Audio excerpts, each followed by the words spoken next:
Hello and welcome to Unit 208 here at the Parker House. The Parker House is located at 4700 Connecticut Avenue in Upper Northwest. We're just about a mile south of the DC Maryland line. This building was built in the 1920s, and so as you can see, we have a lot of pre-war architectural features, which I happen to really love.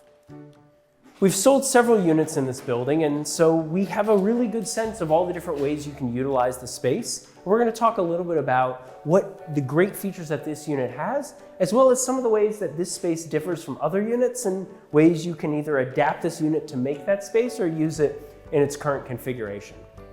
So as you walk in, you came through the foyer, you have this wonderful, really large living room. This living room is over 180 square feet. So it's 20 by about 15, as I recall. And as you can see, it gets tons of natural light from the solarium. The other great thing about this unit, it is located on the side street, on Chesapeake Street. So although the building is addressed to Connecticut Avenue, you don't have as much of the road noise. In addition, you walk right into the kitchen. The kitchen has been upgraded. Obviously, this is not the 1920s kitchen, unless stainless steel appliances were really in back then. But as you can see, we have hardwood cabinetry, stone countertops, and stainless steel appliances. The other thing that you'll notice is that door. So that is a service door. So back in the day when you'd have people prepare meals, etc., they'd come in through the door, deliver your groceries, etc., and then they'd exit through the door so that you were not disturbed as you were enjoying your time here, that you could have the peer servants come through the door. So that door is still there. When we sold a unit 409, which I'll link that tour up here, that door was actually taken away and the kitchen wrapped all the way around. So you could do that if you wanted to. These folks have kept the door, which is nice if you're bringing in groceries. You can bring your cart right up to here and unload right into the kitchen. In addition, one of the cool things that I've noticed of being in this unit is this kitchen is actually a little bit wider than the other kitchens that we've toured in the past. It's probably a foot or two without getting you the exact measurements, but it's sort of interesting just how you can have a identical layout to another unit in the building, but the dimensions can be just a little bit different. Right here we have this breakfast area, which also is a dining room. It seats comfortably 6, sometimes 8, depending on how you configure it. But if you're looking to have a real separate space, we've seen that solarium that we'll point out in just a second actually be converted into a dining room if you're looking for more of a formal dining room that isn't right off the kitchen. So as we come through the kitchen, we'll go into the solarium. The solarium has windows on 3 sides, which is really lovely when you're enjoying a lovely day in the sun and all the DC beautiful scapes that we have.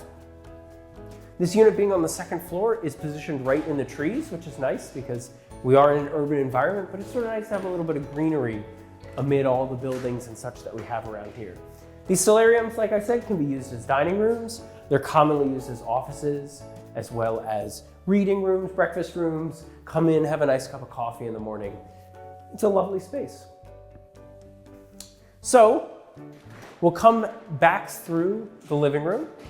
Again, we have these lovely built-ins. You could put a piece of art or TV, depending on how you orient the room. We've had people put couches facing here. We've also had people put couches and furniture to position themselves towards the solarium. It's just a little bit of personal preference. So as you come through the living room, we're going to work our way back into the hallway, into the foyer.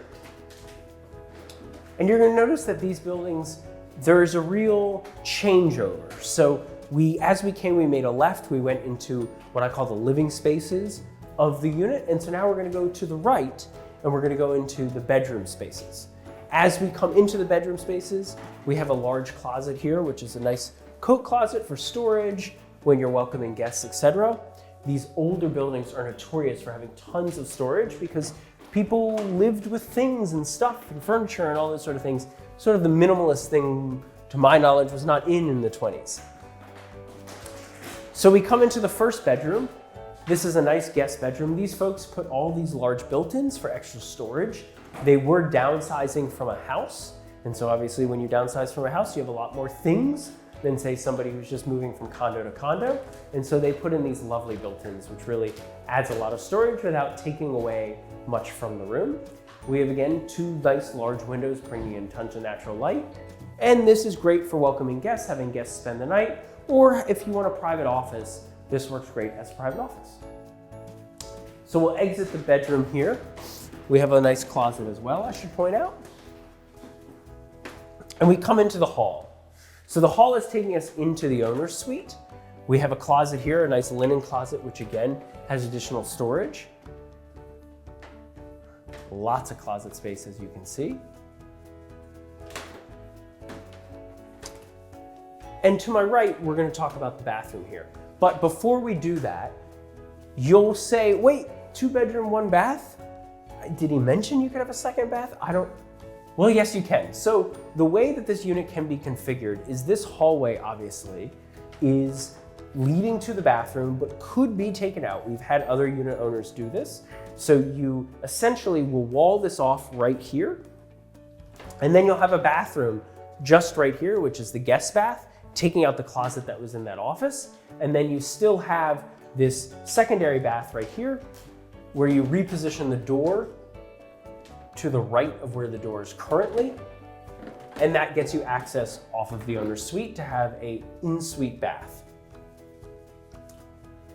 As you can see, these folks redid this bathroom with lovely marble tile inlays.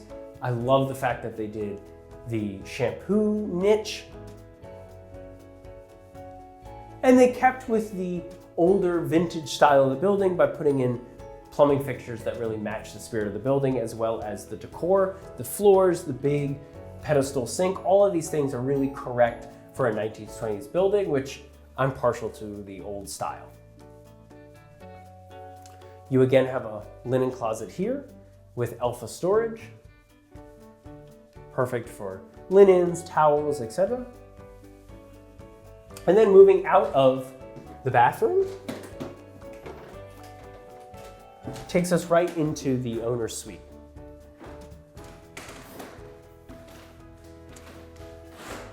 Again, the owner's suite, these folks did add these storage units. Again, they were downsizing from a larger home. You have 2 large windows, tons of natural light in here.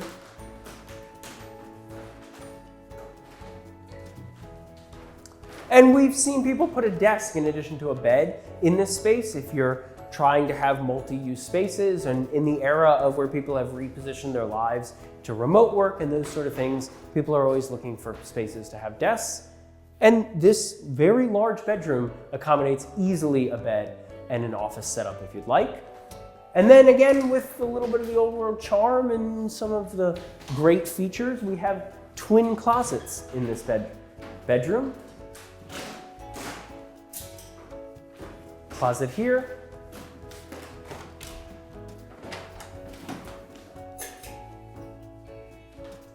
And to the other side as well. And you'll notice just how deep these closets are. There really is no shortage of storage space in these units. And with that, that wraps up our tour of Unit 208 here at the Parker House. If you have any questions about this unit or other units that we've sold, or are maybe looking for a unit either in one of these buildings or a house in DC, we certainly know the market. Feel free to drop us a line. We look forward to seeing you on the next tour.